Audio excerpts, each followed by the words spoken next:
Hello everyone, welcome back to the War Diary channel. Please subscribe and like my videos. Imagine waking up to headlines that read, Massive Drone Invasion, 120 Ukrainian drones strike deep inside Russia, Moscow in panic mode. You feel the shock, the tension, the urgency. That's exactly what we're unpacking today, how such a bold strike could unfold, what it means for both sides, and the strengths and weaknesses behind it. Let's start with the exterior visual, strategic, and symbolic dimensions of this drone operation.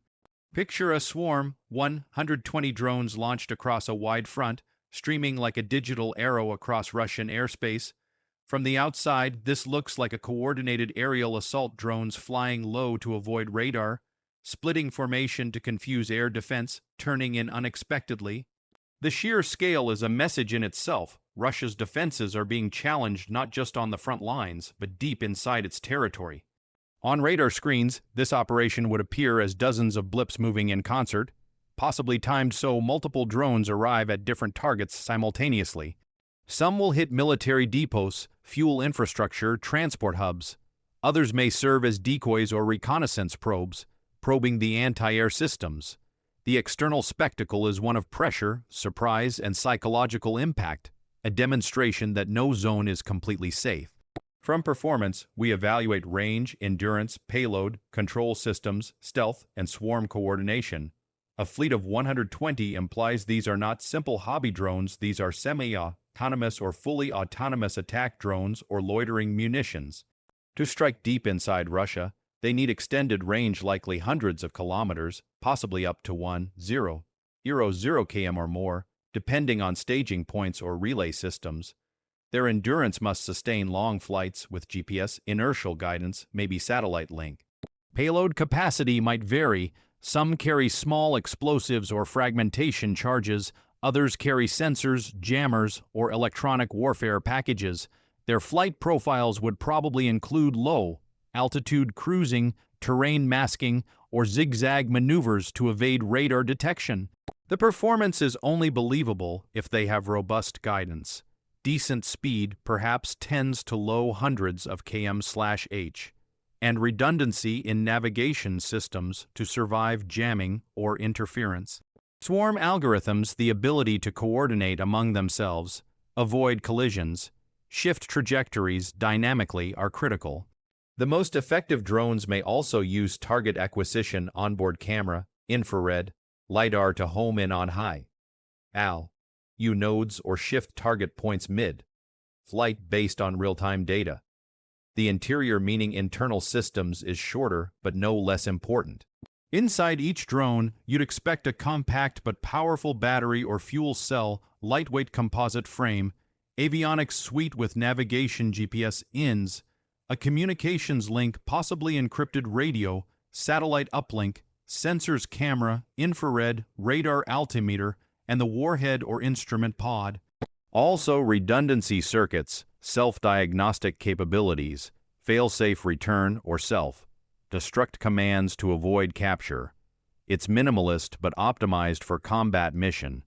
Turning to safety features, though in military drones, safety is partly about avoiding friendly loss or capture.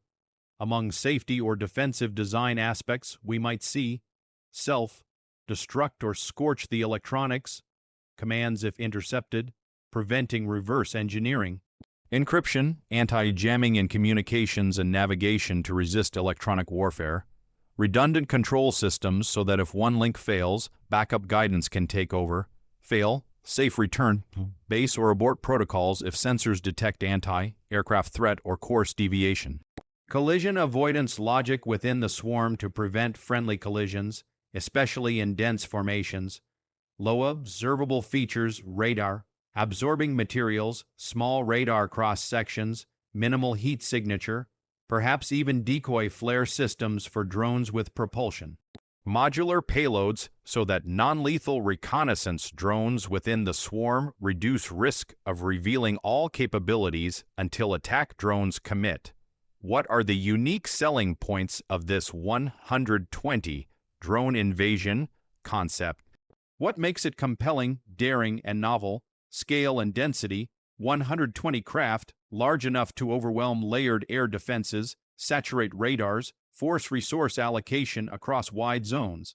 Depth penetration, hitting targets deep inside enemy territory, forcing them to defend not just near the border but interior infrastructure. Swarm tactics, distributed coordination, adaptability mid-flight, dynamic target retasking making the swarm more unpredictable. Cost effectiveness.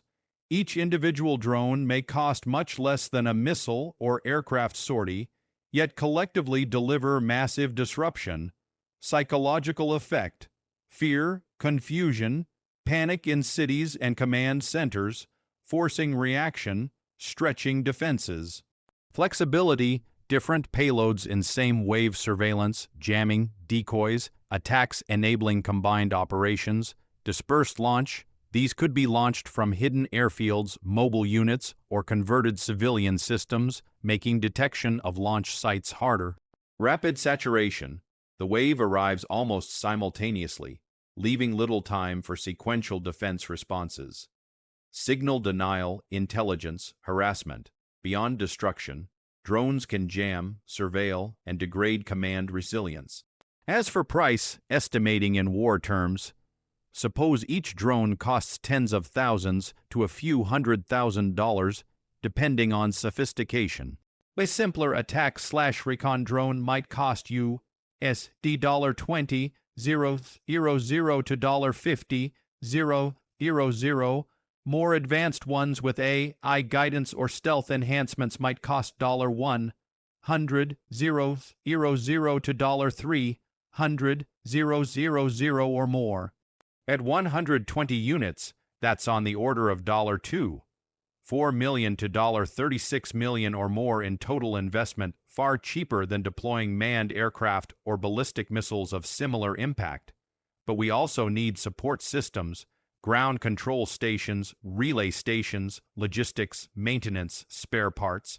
That might add another 20–50% overhead cost. So perhaps a full operation could be estimated in the range $5 million to $50 million, depending on sophistication. Compared to missile strikes, which can cost millions per warhead, this drone swarm approach offers a relatively lower cost-per-target ratio and greater flexibility. Now, in conclusion, this massive drone invasion of 120 Ukrainian drones striking deep inside Russia is far more than a flashy headline. It's a demonstration of evolving warfare, the shift to drone swarms, distributed systems, layered tactics, electronic resilience, and psychological pressure. The exterior show is a bold message: no zone is untouchable. The performance demands advanced propulsion, guidance, endurance, swarm logic. Internally, the drones must balance maximum payload, minimal weight, redundancy, and stealth. Safety or defensive features protect the mission and the intellectual property. The selling points lie in overwhelming scale, flexible payloads, cost-effectiveness, and psychological impact. The price, while non-trivial, is still far more sustainable for a prolonged campaign compared to traditional missile or airstrike systems. In the end, such an operation would force Russia to divert resources, redeploy defenses, perhaps reveal intelligence gaps, and raise the stakes in strategic balance. But it also carries risks: countermeasures, interception, jamming, losses, and escalation potential. Whether this scale of strike becomes repeatable or sustainable will define if it's a one-off shock or a new norm. That's the full picture behind the headline, the promise, the perils, the mechanics, and the real meaning of 120 Ukrainian drones pounding deep inside Russia.